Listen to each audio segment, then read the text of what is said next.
guys, welcome back to my channel. So today I thought I would do a January wrapped of my reading. We are going to talk about books. What books did I read this month? So to wrap up January, I actually read 22 books this month, which is more books than I've read in my life prior to this month. Last year I started reading more consistently and I read 13 books. So I've already surpassed last year and my goal for this year was to read 12. So that's where we're at. It's very surreal to me and I'm not saying it to like brag, but I'm also very proud of myself at the same time. So I'm going to wrap up all the books that I read in this month, and if you're curious about any of these books, then I'll give a hopefully brief review. I don't have my phone right now because it is doing a transfer to my new phone. So I am going off of a picture. Okay, so I do have some books that are on the Kindle. So the books I'm talking about from the Kindle, I will put a little picture up somewhere. Also ignore my Hoover, I know I haven't emptied it. Fun fact, I don't like emptying that. And I do have reading vlogs for majority of the books that I've read here. They might not have come out yet, and some may never come out because I feel like a backlog of them. But if they do come out, then you will see my live reactions to these books and you will know more about how I felt about them in depth. So I'll try to keep these brief. Also, I can't give ratings. As much as I would love to give ratings, I'll put the rating on the screen. In fact, because I can't double check my rating, I have absolutely no memory of what I rated these books. So we first started off finishing two books I started in 2021. We started off with Alice's Adventures in Wonderland, which was on Kindle. Actually, it was on Apple Books, but don't stress the small stuff, I mean. And I hated this book. I did. To me, that's supposed to be a kid's book, and I can't fathom how any child can read that. I was struggling to follow along.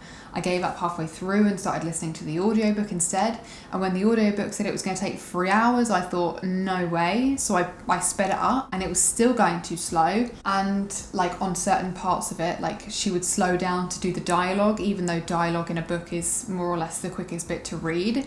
And that was very frustrating. I think I gave that book a 1. I would never read that again, and I don't think I'd ever tell my kids to read that book. Then I finished a book again, another book that I started, and that is Circe. So this book I did start in 2021. I'm pretty sure I started this before me and Elliot started officially dating, but I could be wrong. I could very well be wrong. And it was still going. Yeah.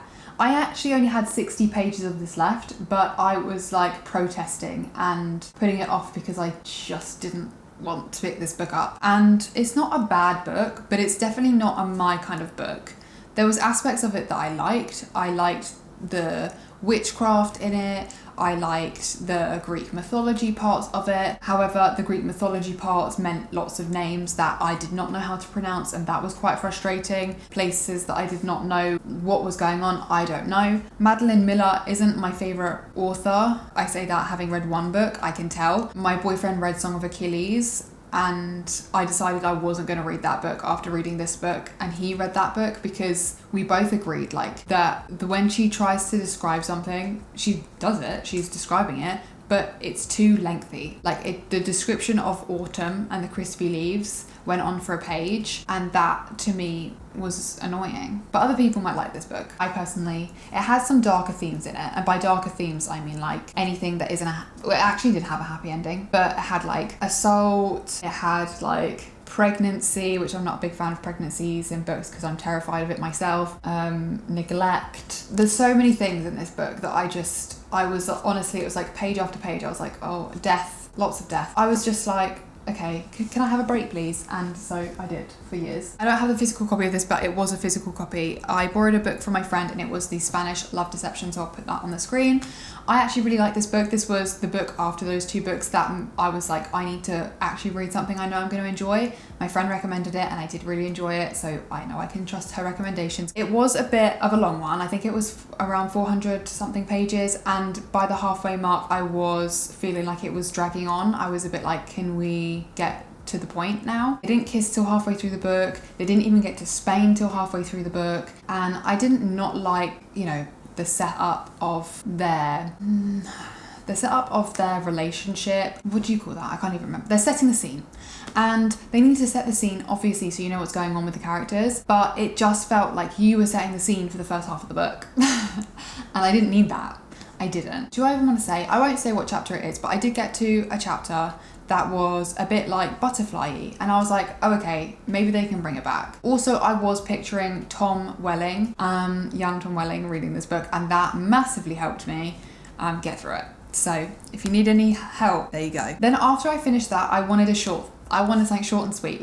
Like, that book, it felt like it dragged on, so I needed something short and sweet, even if it barely had any meaning, even if there was barely a story there. I read Cruel Winter with You by Ali Hazelwood, I want to say. That was on the Kindle, and that was a novella. It was a Christmas novella, so I thought, let's read the Christmas ones. Not many pages. It was nice, it was sweet.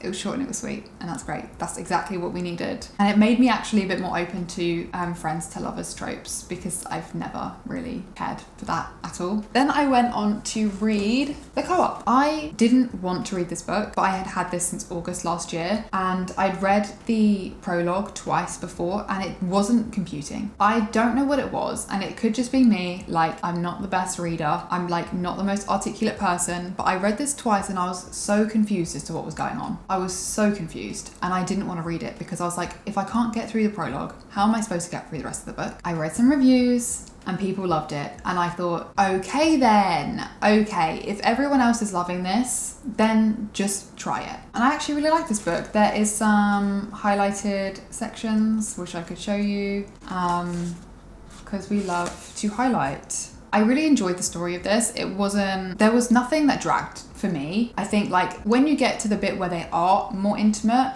it felt a bit more flat, and that's the only thing this book was missing. And maybe a bit more of other people. I'm like, obviously I'm here for the main characters. I'm here for their story, but their story involves the people around them too, and I feel like they didn't really delve too much into anyone else. Only like really, really surface level. Then we read Wild Love. Oh my goodness. Why did I start Elsie Silver's latest series first? I do not know. I cannot tell you, but I did, and I am obsessed. I am obsessed. This book wasn't my favourite out of the two so far, but we'll get on to that. I really loved this story. I don't know, this was my first cowboy romance. Not necessarily cowboy, because actually he wasn't a cowboy. He's a millionaire, billionaire, whatever you want to call him. I like that too. I like that.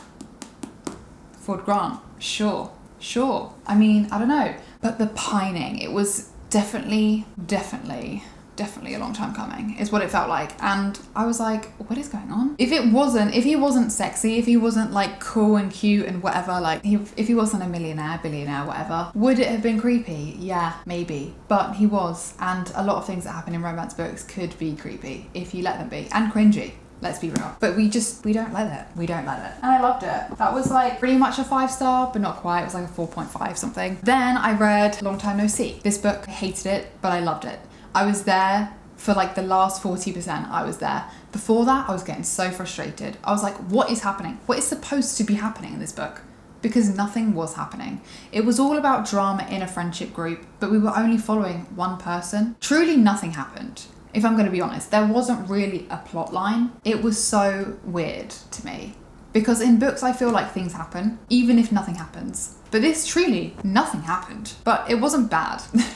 Like, can I say that? It wasn't bad, but I was annoyed because I was like, you can't put that and not expect me to expect a love triangle. And was there a love triangle? No, there wasn't a love triangle. And I was expecting it the whole time, like, oh, I'm so excited for this love triangle. No, sweetie, no. I hope that's not a spoiler, but you know. Then we read Wild Eyes, my first 5-star of the year, really, and I'm obsessed. When I read Wild Love, I did not think anything of West. I was honestly like, yeah, whatever. Like, okay, ranch man, don't care, really. Do you, whatever. 2 kids, too much baggage for me. Obviously, it's not me, but you know, too much baggage, don't think I'd be interested. Oh my goodness, I was hooked off the first chapter and I could not stop. I wanted to read this, I wanted to breathe it, in. It was amazing. And there was some shocking moments. I remember when I finished this book, I was sitting on the couch with my friend reading, and I was literally like, oh my God. And I had to tell her what happened because I just couldn't even believe it. I loved it, and I can't wait for the next book in this series. Like, I actually got so excited when I looked up that there's the next book coming out in March, and it's about Reese. When I read Wild Love, I was like, Reese sounds like a bit of me. We have the same name, he's tall, dark and handsome, like what more can I ask for? Then I read Happily Never After by Lynn Painter. And Lynn Painter, I think, mostly writes YA, like not too much spice at all, and this didn't really have that much spice. And again, the same kind of thing with the co-op. It was all about them, and I wish there was the slightest bit more about other people in their lives. Like, it touched on the roommates of the female character Sophie. The main male character Max does say that he's quite close with his family, but then we don't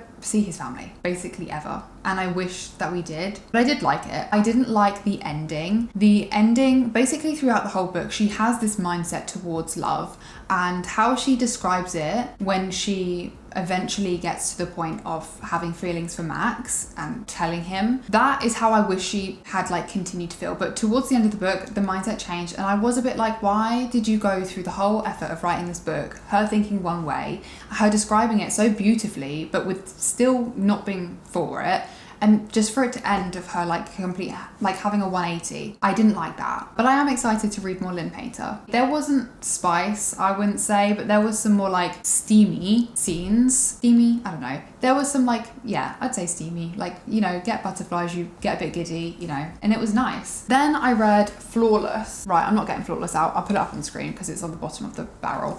Flawless. I did not like this book. Everyone raved about Chestnut Spring series from Elsie Silver, and I was like, I do want to read it, especially after reading Rose Hill series. Sorry, not sorry, I couldn't get into it, not one bit, but I persevered, but I did need a break. So then I read Merriment and Mayhem, which is another Kindle Unlimited novella, because I needed something short and sweet after Flawless. And then I also read All by My Elf, the novella, which I read more, it was more like I was listening to it on Audible and reading, like going back and forth, and I wasn't really retaining it, so I don't think I can really listen to Audible books, but it's okay. It's okay. They were gone. Done. Easy, simple. We moved on to the next book, Match Point. I've never once thought about tennis. Never once thought tennis is a sexy sport. Never once thought that men that play tennis are cool. I was wrong. I enjoyed the main character of this. I was like, oh my goodness. But also he is a bit of a dick. And I think I like that just a little bit. Who doesn't? Don't lie to me. Anyways, yeah, and it was set in London, which from memory, none of the other ones were set in London. So that was nice and new and fresh. I actually wish that there was more like sweet, intimate moments, not intimate, but like sweet, intimate, that's not sex, moments between the characters, because I felt like the whole book kind of revolved around tennis. And I was a bit like, can we not have like some other sweet moments to know that what they're feeling is legit? Because right now this could be very fleeting. And if they broke up, I wouldn't be, like, I was sad. Oh my God. Also, I think I cried. Maybe I didn't cry, but the ending was quite cute. But then the epilogue, for me, the epilogue in this, if you have read it, it was like no mention of this thing being wanted once. Not once. Absolutely not once. So why have you thrown it in there? That's not everyone's dream, and they were only together for a year. It did not make sense to me, and it annoyed me. But I couldn't stop thinking about it, and I'm pretty sure I dreamed about it. So that's also a good sign. Then after that, I read Beg, Borrow, or Steal. This is from Sarah Adams, and I read Practice Makes Perfect, which is the second book of the... I have fucking forgotten what it's called. Oh, the When in Rome series. So there's 3 books. This is the third, and I think there's going to be a 4th because there's another sister. This was another 5-star, and I was beyond ecstatic. I was obsessed with this book. I was giggling.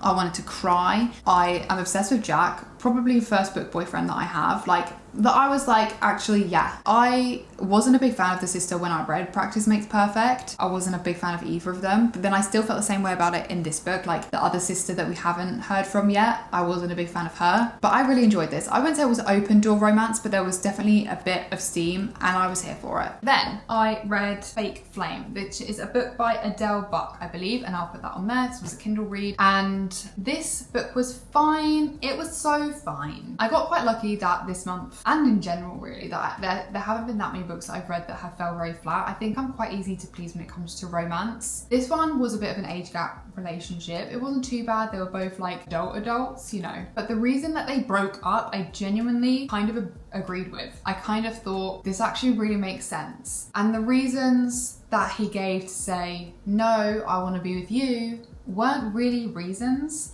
And that kind of really bothered me. I was just kind of like, yeah, maybe you should go your separate ways. Like, I didn't not like them together, but it felt very physical. I'm definitely not one to be like, oh, I don't want that, but I don't. I'm here for the swooning, I'm here for the love. Then I went on to read the rest of the Chestnut Springs series. Kind of. I didn't read them all, but we went on to read Heartless. Oh my God. After Flawless, I had low hopes. I was back down in the dirt. I did not know what to expect. And this one gave me hope again. It was following Willa, which is Ford Grant's sister, and I obviously read the Rose Hill series first. Read it, loved the hay scene. Like, I loved how he was very grumpy. I don't love that he's grumpy, but I loved how he was grumpy, but with her, he was very playful. Like, even if they were insulting each other or like bickering or whatever, which I love that too, to be honest. I just really enjoyed that. Like, I enjoyed that she was able to bring that out in him because he was so serious all the time. This was pretty much a 5-star for me. It wasn't, maybe it wasn't exactly, but it was like a 4.75, 4.5. Loved it.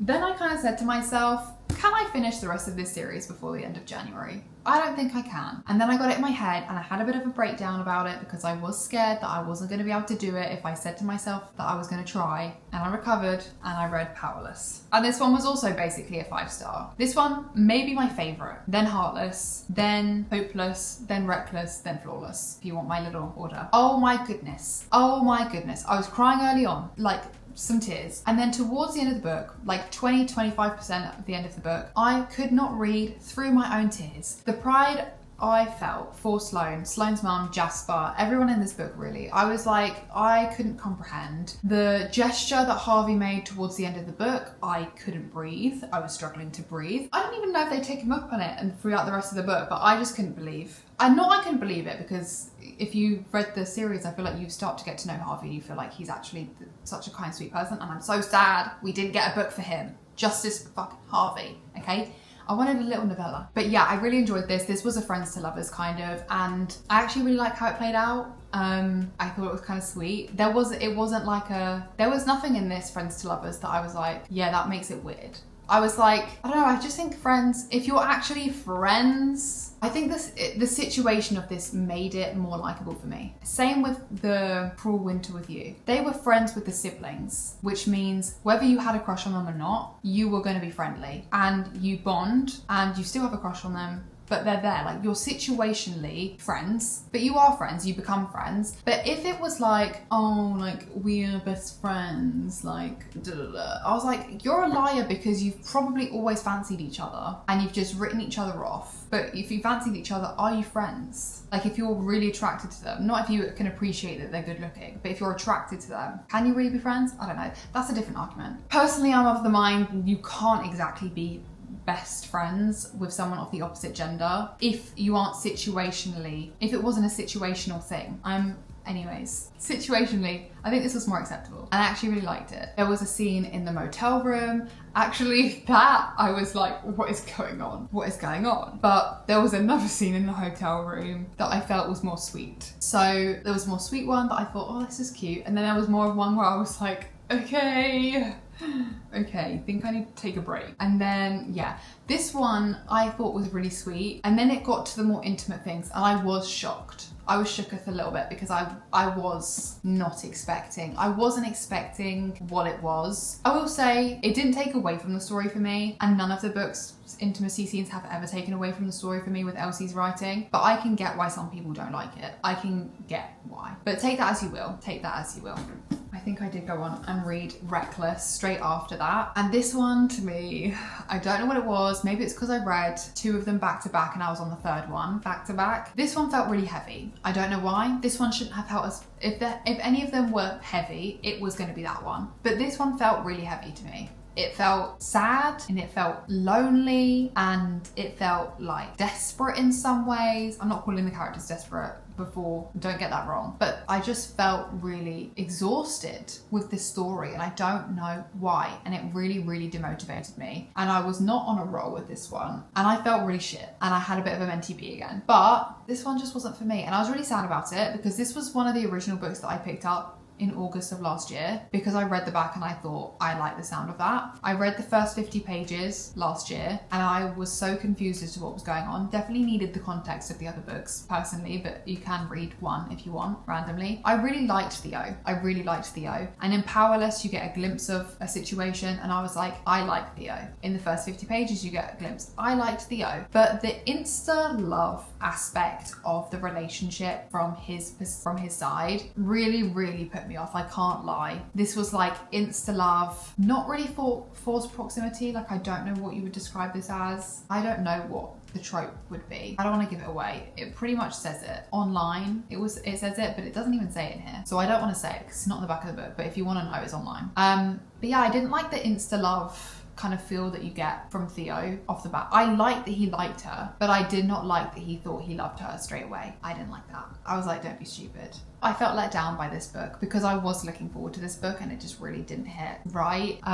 There was aspects of it that I loved. The dynamic between Theo and Vivian, I really liked that, and that I thought that was quite special and sweet. And same with Winter and Vivian. And also Winter and Sloane, I saw the glimpse of that in Powerless and I was really excited to see that develop more in here, but you didn't get to see it too much. I wanted to see more of Winter and Summer's relationship develop and you didn't get to see that too much. So I just felt a bit let down, to be completely honest. The family around Winter, I was a bit disappointed, but like it kind of makes sense. Then after that, I needed a break, because I did. I truly did. I was having a mental breakdown and I thought I hated reading after that book. To be blunt, I was like, I think it's done. I think I'm done reading now. I don't think it's working for me. And so I read Same Time Next Year by Tessa Bailey, I think. I'll put it up. This was a novella and I actually liked this novella. I saw lots of mixed opinions in the reviews. People really didn't like it. I can't even remember what they said. I think they said it was creepy, cringy, etc. And what I'll say is like literally any romance book can be perceived as cringy and creepy. Yeah, so you kind of have to like the way they're writing it to like it more. But if you're someone that's easily cringed out by things, then maybe don't read them. This one, I was like, okay, for a novella actually, this isn't bad. Like I felt like we got to know the characters fairly quickly. We got to know why more about the characters, which was also nice because you don't really get to know that much in a novella. And then there was also like a swoon-worthy moment. They were outside the apartment and I was like, oh my goodness, what is going on? What is happening? And then they got in the apartment and I was like, okay then, okay. Wasn't my favourite, but I let it slide. And you know why I let it slide? Because he was like 6'2", 6'3", I can't remember. He was tall. And a tall man could practically get away with anything. If you're a tall, muscular man and you play hockey, ice hockey, I don't think laws apply to them. No, I don't, because what on earth? How would I? No, I wouldn't. I couldn't do anything. I'd be putty in your hands. Then after that, I had hope. I had hope to go into the last book of the Chestnut Spring series. And we had a few days to read it. And that made me happy. That made me think I can definitely do this. I started to read it and I was sad. Yes, I was. Because Beau was described as very, very cheeky, chappy, happy-go-lucky, bubbly boy. Not boy, because he was a man, he was like 35. But cheeky, chappy, happy, in the military, you know? And when we get to his book, something not so nice happens in one of the other books. And he starts to go downhill from there, to be very negative and depressed. He's struggling with PTSD, and that also felt like dark. It wasn't actually touched on too much, thank goodness, but it also was. It was mentioned a few times in that way, and you saw it present itself in other ways that weren't too like in your face about it, because I don't like dark themes like that, so I was a bit nervous. But I liked the storyline between the two characters. I liked the relationship that they had and how they felt like with each other, but I didn't like the age gap. There was other age gap relationships.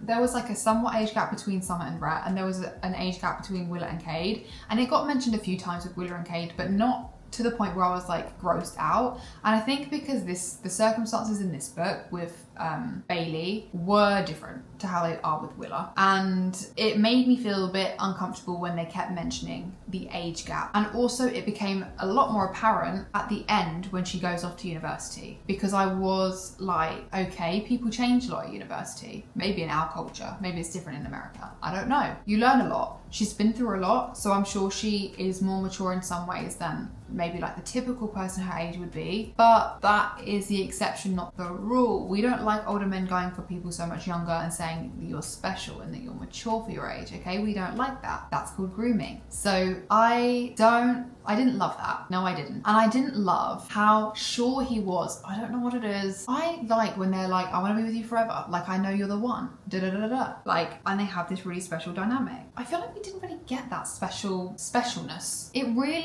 It was great, but the fact that he was so sure about her when she was so young and literally didn't really have anything in life, like, I don't know what it was about this, but it didn't sit right. That's it. That's all. It just didn't sit right that he was so sure and she was so young and inexperienced and going off to university. And like, I don't know, it just didn't sit properly. But that's okay, because I still enjoyed it, you know, but I just was hoping for something else, really. Then I read, I don't think it was technically a novella, but it felt like a novella. It was very short. It was like 177 pages maybe. And it was called About Last Night, which it wasn't a bad book. It wasn't bad. It wasn't great. It was very mid. It was very, very mid. But I needed that. I needed something short and sweet, because I just felt like very empty. I don't know. I felt very exhausted reading the Chestnut Springs series. Like, you're really going through a lot of hoops in that series. And it was, About Last Night was fine. It wasn't my favorite by any means. I really liked the little gestures in the book, like, to begin with. And I was kind of hoping for more of that, because I was like, oh my God, that's like really sweet and cute. And like, I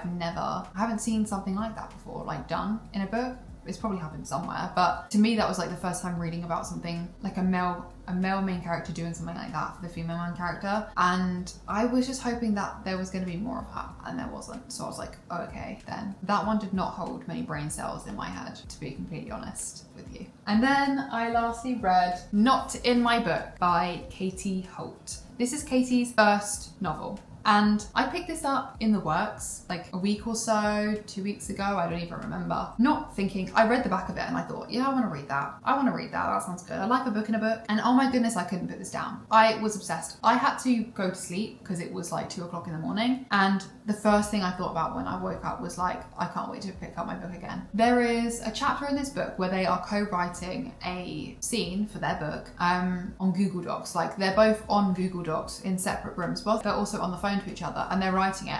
And I honestly, my jaw like was broken. It was hanging on for dear life. What was going on? What was going on? What, when, where, like what, when, why, where, and how? How, like what, when, what do you mean? How, like why? No, literally. That is how I felt when I was reading that chapter. It just felt really wholesome in a way.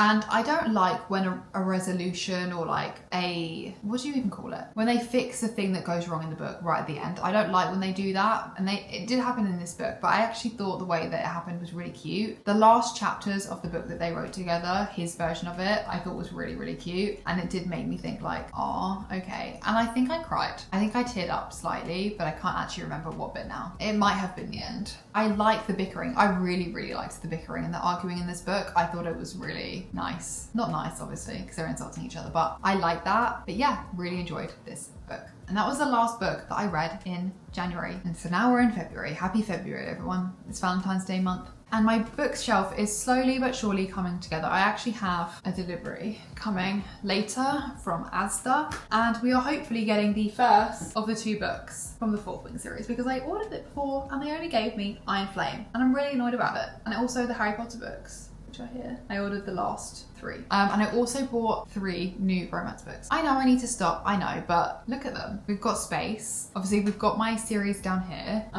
These are all the ones that I'm yet to read. These are the ones I have read. I've got a few books on my desk that are like my physical TBR, so I don't have to decide what one I'm reading next, because if I have to decide, I'm not reading anything.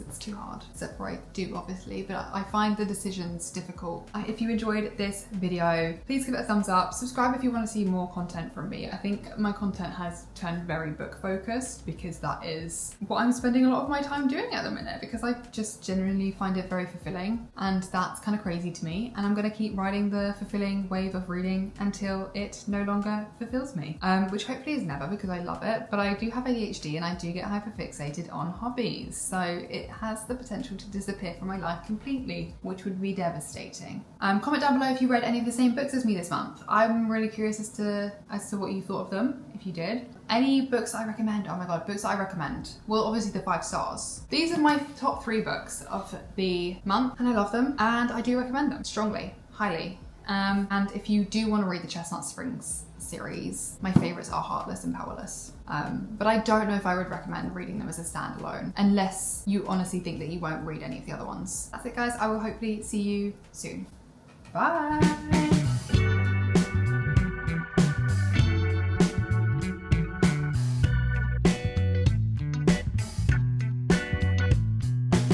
So hard to film. I'm not gonna lie, guys. Three cameras died in the process of filming this video. And I didn't have my phone to even look at my Goodreads. So fucking good luck me putting the ratings on. Also, hopefully the quality isn't too different. Love ya.